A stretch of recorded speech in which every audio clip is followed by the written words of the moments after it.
marker, as well people know that we only make black markers. So we're a black marker company. This particular crossover's got the same technology in Phenom.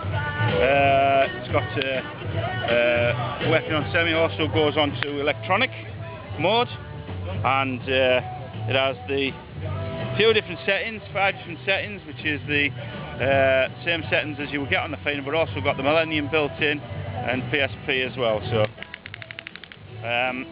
what I'm going to do is I'm going to hand this over to this young gentleman who's going to take it out and have a little run out with it for us and give us a little report back on it. How hard is it to take apart? Do you mind? Yeah, no problem, yeah.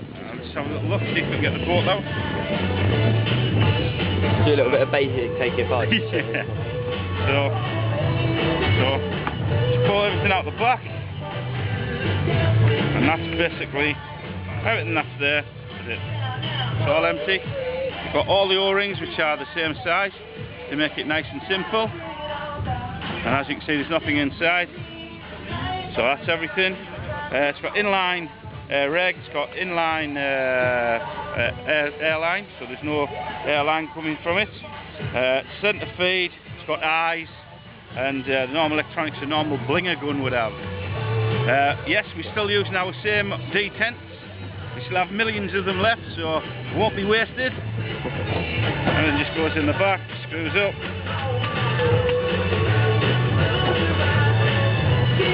And she's good to go.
Good.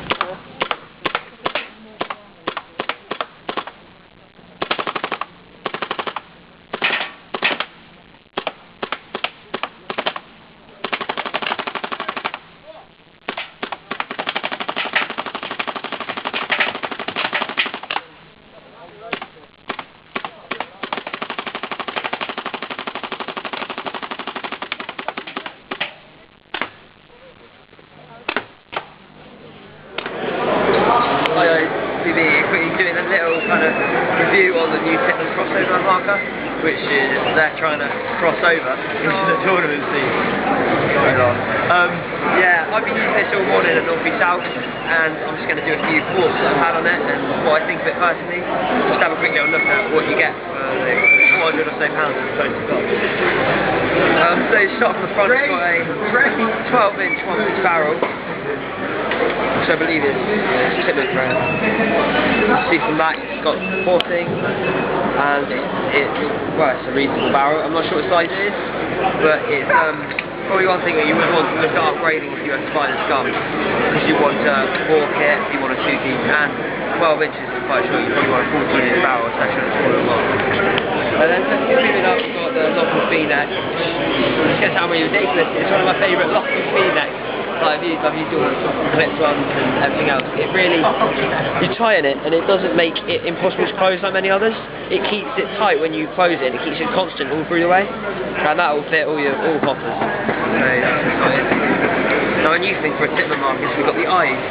Yeah, we've got the eyes inside here, with the eye plates, and they do what they do on every other tournament marker. They just make sure that it doesn't fire and there isn't a ball in the chamber, so it doesn't break any balls. And this is a new thing for Tippmann for me. Yeah, then you've got the front grip, which isn't in fact a regulator as most guns. It's hollow, but you can see that it's hollow up to about there, and that is just simply there for a front stop, and it works really nicely because it's nicely spaced out, as you can see. And no matter how fat your hand is, you're getting it in there. Like I can put my arm in there, and I've got a paddle. It's ridiculous, and it gives quite a Lux-like feel. So you've got the really front core weight, and it really does change the way you hold your mark a lot, and it's really comfy to hold. You can balance it out really well, and it's really easy to control when you're playing. Yeah, look at the trigger. The trigger is really nice. You've got a really nice trigger in here. It's a nice blade style trigger. The only problem with it that I found is that it's still quite mechanical, and the problem is it's light, but when you're doing it, it needs quite a lot of play, I think. I mean, I'm not sure, it doesn't look like it's just, I think it's adjustable only one way, and as such it's kind of, it's you either like it or you don't, and I found that I'm walking it at 10 a second on one finger, because two fingers just doesn't work, it doesn't return fast enough, the second finger's taken, so you can just ramp it one finger. Now, looking at the body, the way it's made is really nice. The actual, the look of the body is quite nice. It's got this in the back as well, which is probably supposed to look cool. I don't know, it looks like kind of shape. You've got grips which are kind of quite hard, quite plasticky really, obviously. But they're not going for comfort on the grips, they're going more for being practical. Like they're going to grips that aren't going to wear, they're going to hold. And also when you're playing, they're quite grippy because they've got that bit there, so they're going to hold on your hand too. You're not going to have much slippery. Your hands aren't going to slip on it or anything. Moving down to the bottom, you've got the ASA, which is obviously air goes straight in here, which is nice. And the ASA isn't a lot. It's just a simple screw-in ASA, which many people don't like, and especially the current tournament scene, everyone's using on-offs because it makes everything easier. It avoids ruining a catalyst in many ways, such as the safety O-rings on the front. And yeah, that's nothing you're probably going to have to upgrade if you were to buy this. But then that's where you change the FPS, which is velocity, which is quite easy actually. Unlike many which is in the regulator, that's just there because the regulator is the whole thing. Then on the back you've got the crossover electronic board, which shows you what's happening really, you can turn lights and stuff on. If you have a look at it, when I put it onto electronic mode, it will flash, shows it all's working. There's a battery in there that operates all of that. And then when I put it back onto automatic, that's all going to go off. That turns off all the battery, so it's like turning the mucker on, but it can still shoot it automatic. And then going through to this, which is the main kind of the creme de la creme of the gun really, is the fact that it can shoot on electronic, or it can shoot just manually, so like it's normal Tippmann, which makes it really good. Like no matter what happens in a game, if your battery runs out, like if you're in a tournament, you've got a tournament. If your battery runs out, you're normally fucked. Screwed. I'll edit that out. And and with this, on the other hand, you just go, oh no, my gun's shooting on there. Oh god, it's shooting again. Yeah.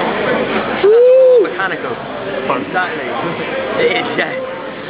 It's really good because not only that, but lots of people like the feel of the guns. It's more trigger slightly heavier, and that does affect it. I mean, no matter if you're on flat, like automatic, or if you're on mechanical, or if you're on electronic, the trigger does feel very different when you're shooting. Electric, it's very light, as with electric triggers normally, so it's easier to walk and you can ramp stuff. It's much easier. If you're on mechanical, it's much more heavy. You've got to get it all the way to the back of the trigger frame to shoot, which means it's hard to ramp, and as such it does become just a one trigger. Yeah, so now just coming thoughts on it really. I like this gun. The amount I've used other guns in the price range, because the release price is around £400, and the other guns in the range, you're looking at kind of ethos like the cheaper, E-Tech 3, looking at the proto guns, second-hand die guns. I think it's shooting very nice. I mean, I was ramping it nicely against people, shooting them, it's shooting straight, even with just a 12-inch barrel, it was still shooting nicely. And overall it's just a really basic thing, it's really easy to take care of. You can open the back out off with your hands, you don't have to bother with an Allen key. And yeah, it's shooting really smooth, it's really smooth when on electronic, and it is like other electronic markers. I compared myself to a Dev when I shot it, and Dev was very smooth, and that was just, I was really surprised about that, because I would have expected it to be hard. But it's not very efficient on that when on electronic. I'm not sure about manual, so I'm using electronic, so I was using electronic, and I was getting 4 pods and a hopper and a rotor, 4 lock lids and a rotor through 4.5k, and it was fine on the end of the last on the end of the rotor. On the last 50 balls or so, it wasn't shooting on me, I had to do single shots. And that I found quite amazing, because 4.5k, I don't know any other guns that are that efficient. I think that's the one area that's lacked in. But for the price, it's a really good start marker, and other than the efficiency, it's a smooth shooter, easy to